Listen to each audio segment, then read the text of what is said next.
Hey, what's up, guys? It's D Brown with Track Headz. I'd like to welcome you to another episode of Track Headz. So, definitely been a crazy couple of days of the Olympic trials so far. They're taking a couple of days off, but I want to just go over a couple of events. I already went over the 800 meters. I already went over the men's open 400 meter dash.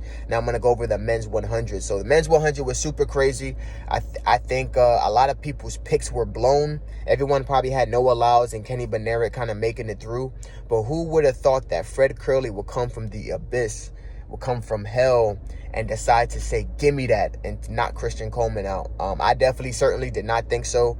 I had Christian Coleman, getting second or third, and have him coming through strong. I think he maybe left his best executed race in the semifinals, running that 986, and the only legal win that was there in the semifinals. I mean, he looked good. He looked really good. I think he didn't, it's always hard to tell on TV because, a lot of things weren't accurate, but just with my coaching eye and just with my, runner's eye and track eye, whatever the case is, I think the moment of I don't think he was as patient as he would have wanted to. I saw him at 70 already flailing because he had so much momentum and so much, like, I don't want to say he rushed to 60, but I mean, you're dealing with the likes of Noah Lyles, Kenny Bednarek, and Fred Curley, and they weren't the only people that were on his back. You had Chris Miller, you had Courtney Lindsay. Like, there were so many different aspects of this race where you have great accelerators, you had great finishers, and I think Christian Coleman, I think he pushed out really well, got out to 60 really well, and instead of just holding his form and maintaining, I feel like he just ran out of gas. And he ran out of gas, and he just was super tight.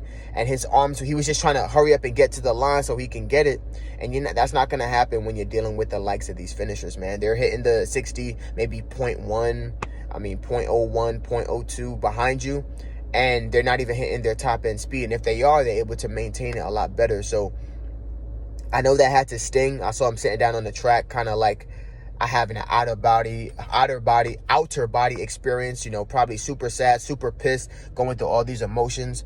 He's definitely going to be able to contribute on the 4x1, but this is the first major team I want to say that he was not on, and it's the Olympics. It's the big show, it's the big show. And the fact that he really had this thing kind of locked up in terms of, being the top 3 American all year.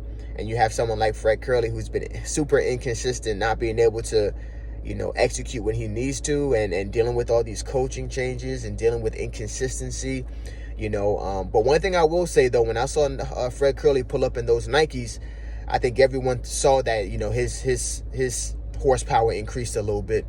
I think with Fred Curley being as big as he is, that boy about 6'3", Texas strong, got to be like 210, 220 something. He was going to be a threat. I also think it's worth saying that because if you've been watching his stories and watching the way that he's been broadcasting his stuff, in the past when he was running the 400, he wasn't really weight training like that. He would say it, he doesn't really weight train. He does more plyos, more body exercises because he's so big. If he lifts like how he is supposed to in a track and field athlete, he's going to be like 220, 230. He's already like 210 just normally, 20 something just normally. And I think, this year, he's training with Quincy Watts over in University of Southern California. And, he was lifting heavy. He was doing a lot of those things. And anyone that knows if you lift heavy, what happens is that your legs have a little bit of a delayed effect in terms of power. So you're not able to run some of your fastest times early in the season. So if you saw him, he was probably getting beat and wasn't able to have that top end speed and those gears to do what he needs to do. When he came to this thing, though, man, he got that third place. He made the team. He had the Nikes on, the Asics. They weren't doing what they were supposed to do. They weren't having him bounce off that track. And he ran his 9.8. I mean, to go from a 10.09, 10.0, season's best to a 10.8 in the final when you need to do it, that's super big. Noah Lyles looked good as usual. He tied his personal best at 983. He went 980, wind 80 in the semifinals. I mean, that boy, his rhythm is so on point. His steps are so on point. It doesn't seem randomized, kind of like Christian Coleman, where he just kind of turns over. Christian Coleman sets up his first 60 so beautiful, and then sometimes he just starts to flail, and those steps don't look super open and smooth, whereas Noah Lyles, man, he's super open. His body, I feel like his power and strength in his body has just really transformed over these past 2-3 years, where he's just stepping, put power down, and it's just uncoiling his legs, and it's really turning him and from a frequency kind of athlete to a stride length kind of athlete. And when you have stride length and stride frequency, as you saw Usain Bolt, dangerous things happen.